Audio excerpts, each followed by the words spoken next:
আপনি কি জানেন সমুদ্রের গভীরে নীলের নিচেই এমন সব রহস্য লুকিয়ে আছে যা মানুষের কল্পনাকেও হার মানাবে। মাঝে মাঝে গভীর সমুদ্র অভিযানে উঠে আসে এমন সব অবিশ্বাস্য দৃশ্য, যেখানে নীরব বালির নিচে শুয়ে আছে অসংখ্য মানুষের কঙ্কাল, যেন তারা কোনোদিন এখানে আটকে গিয়েছিল চিরদিনের জন্য। কিন্তু রহস্য এখানেই শেষ নয়।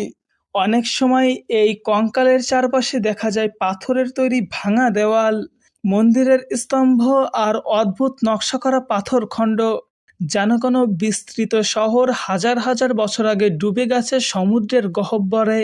কিছু জায়গায় মিলেছে সড়কের মতো পাথরের পথ, যা সরাসরি হারিয়ে গেছে গভীর নীলের অন্ধকারে।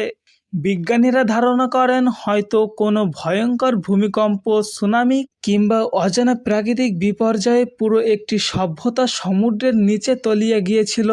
কিন্তু আজও কেউ নিশ্চিতভাবে বলতে পারে না এরা কারা ছিল, কোথা থেকে এসেছিল এবং কেন হঠাৎ হারিয়ে গেল।